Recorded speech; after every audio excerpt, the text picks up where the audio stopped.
Rabbi इश्रह ली सदरी वयस्सिर ली अमरी वहलुल उक़दतम मिन लिसानी यफ़क़हू क़ौली।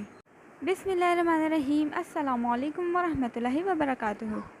तो आज हमारा बहुत ही इम्पॉर्टेंट टॉपिक है जिसका नाम है शिर्क। आज हम कुरान और हदीस की रोशनी में पढ़ेंगे कि शिर्क का मतलब क्या है, इसकी कितनी इक़सामात हैं और इसका अंजाम क्या है। शिर्क से बचना बहुत ही ज़रूरी है क्योंकि अगर हम इससे नहीं बच सके तो हमारे तमाम अमाल ज़ाया हैं। हमारी इबादतों का, हमारी नमाज़ों का, हमारे रोज़ों का कोई फ़ायदा नहीं जब तक हम शिर्क कर रहे हैं।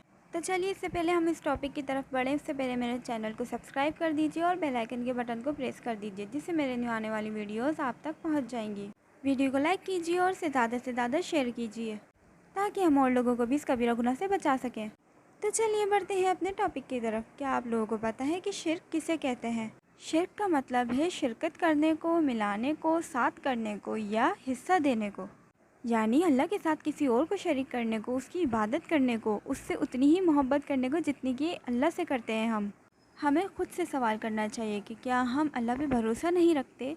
जो हम मज़ारों पे जाके दुआएं मांगते हैं, सजदे करते हैं, क्या हमें अल्लाह पर भरोसा नहीं? और अपनी प्रोटेक्ट के लिए हम तावीज़ पहन लेते हैं और उसे नाम देते हैं कि हमने तो अल्लाह की आयतें ही पहनी हुई हैं। क्या अल्लाह की आयतें सिर्फ़ इसीलिए ही नाजिल हुई थी कि हम उसे अपने गलों में लटका लें? अगर ऐसा ही होता तो आप सल्लल्लाहु अलैहि वसल्लम सहाबा कराम को क्यों याद करने को कहते? वो भी लटका लेते अपने गलों में तावीज़ बनाकर। कुरान पाक हमारी हिदायत का ज़रिया है और हम क्या करते हैं, उसे सजाकर अपने घरों में रख देते हैं कि उसे पढ़ते हैं तर्जुमे के साथ, उसे समझने की कोशिश ही नहीं करते तो हम उस पर अमल कैसे करेंगे?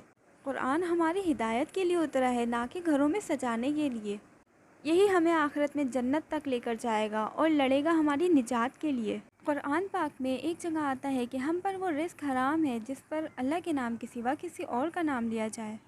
अब मैं आप लोगों को कुरान पाक की एक और आयत सुनाती हूँ। सूरत नंबर 22 आयत नंबर 73 में अल्लाह ताला कह रहे हैं कि ए लोगो, इस बात को कान लगा कर सुनो, जो कोई भी आपके मददगार हैं अल्लाह के सिवा, अगर ये सारे इकट्ठा होंगे एक मक्खी बनाने के लिए, फिर भी ये लोग मक्खी को नहीं बना सकेंगे, और अगर मक्खी कोई खाना इनसे छीन लेगी तो ये वो खाना भी वापस नहीं ला सकेंगे।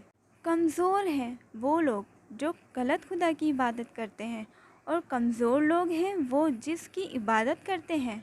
इस आयत का खुलासा ये है कि हम जिनसे मदद तलब करते हैं अल्लाह के सिवा, वो सब अगर एक जगह इकट्ठा भी हो जाएं तो भी एक मक्खी नहीं बना सकते, तो वो हमारी मदद क्या करेंगे? चलिए आप लोगों को एक और आयत से आगाह करती हूँ। सूरह इनाम सूरत नंबर 6 आयत नंबर 108।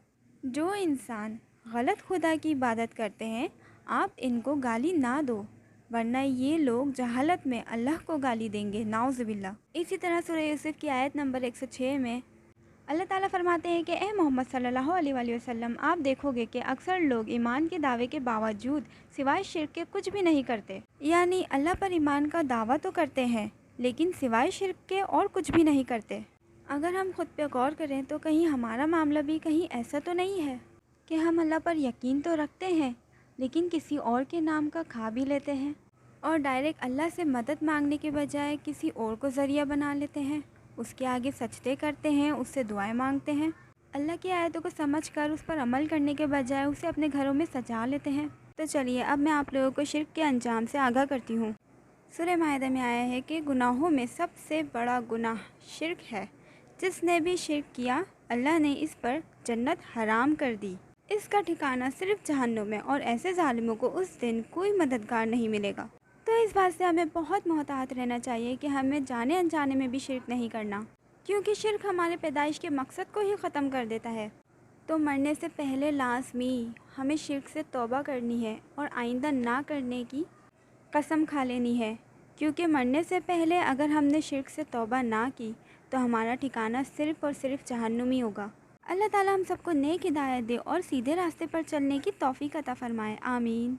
तो आज की वीडियो हमारी यहीं तक थी। उम्मीद करती हूँ कि आप लोगों को अच्छी तरह समझ आ गया होगा कि शिर्क कितना बड़ा गुनाह है और इससे बचना कितना ज़रूरी है।